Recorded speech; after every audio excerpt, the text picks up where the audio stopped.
Today, I bring you the ultimate tater tot recipe. At our restaurant, we have sold thousands of these orders and rolled millions of tater tots. Made from scratch with lots of flavor. Get ready to see how to pull together this homemade perfection in your kitchen. I begin by washing and scrubbing 5 pounds of russet potatoes.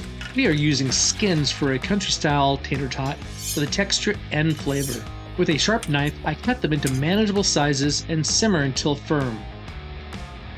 After a brief simmer, I check them with a fork.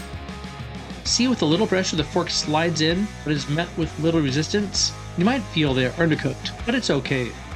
Cool them in the fridge until they are cool in the center.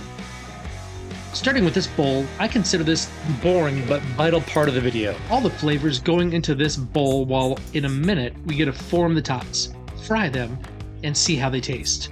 You saw me add 1 3/4 tablespoons of granulated onion and garlic powder, followed by 1.5 tablespoons of sea salt and black pepper, 3 3/4 tablespoons of dried parsley, 5 tablespoons of potato flour, and 2 1/2 tablespoons of masa.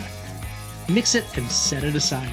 I pull the cooled potatoes out, and you see I added plastic wrap after a few minutes. This just helps the potatoes not take on the flavors of the fridge. Once cool, pull them out and start shredding them. Watch your fingers, especially if you use this grater that I have here. I'm not sponsored by Microplane, but I love it and want to share it with you.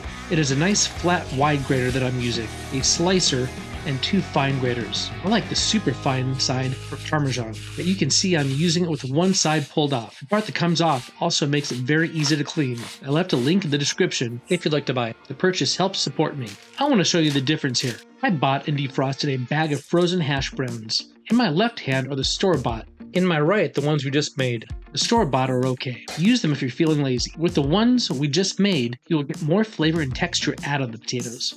Remember, we're making the best tater tot recipe. With this next step, I have a few secrets to help turn these into the best tater tots you've ever had. I have a small bowl of clean water and shredded potatoes. I will add a total of 2/3 cup of spice we made, 1/3 now, and then gently mix it in. Fluff the shredded potatoes gently to distribute the spice. Then add the second 1/3 cup and repeat. Lastly, add the 1/3 cup of cold water and mix by hand further. This helps keep the integrity of the shreds. If you get too rough, it'll turn into mashed potatoes. Gently sift through looking for clumps and break them up to mix well.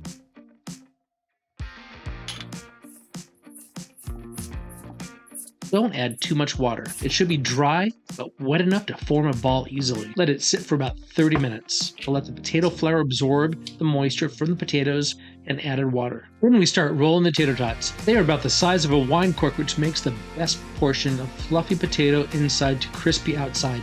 Be creative. I have made them flat, oblong, round, and many other shapes.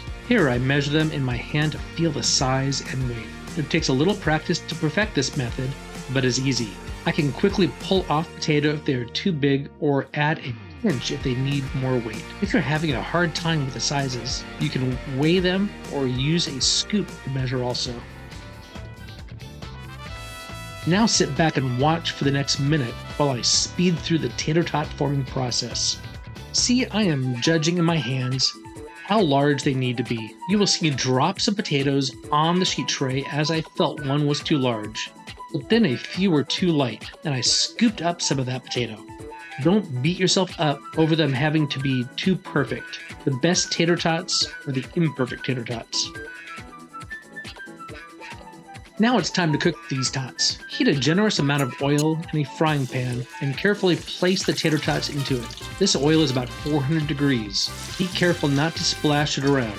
Add a little bit of tots at a time to avoid any boilovers. Split the tater tots into manageable batches. If you add too much at once, oil temp will drop quickly, resulting in soggy tots. What do you do with soggy tater tots? Feed the trash can. Once they are golden, remove and wait for the heat of the oil to recover in between batches. I fry them for about 2 to 3 minutes. Fry them until they turn golden brown and crispy on the outside. Once they are cooked to perfection, remove them from the pan and place them on a paper towel to absorb any excess oil. Next, I will show you the tater tots in all their glory. But quickly before then, I ask that you subscribe to my channel if you're finding value in this content. I appreciate your taking the time to watch and enjoy what I'm doing.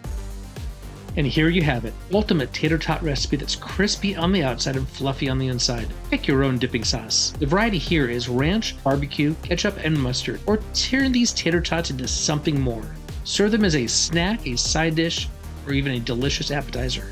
These homemade tater tots will definitely be a hit at your next gathering. This here is my first taste of these glorious tater tots, hot and crispy surrounding the fluffy white pillow inside.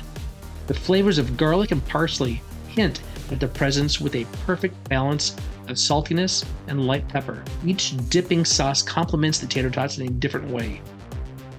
Even getting messy by mixing and matching the sauces is genius. Thank you for watching my video. Don't forget to subscribe to my channel for more mouth-watering recipes. And watch this next. You'll love it.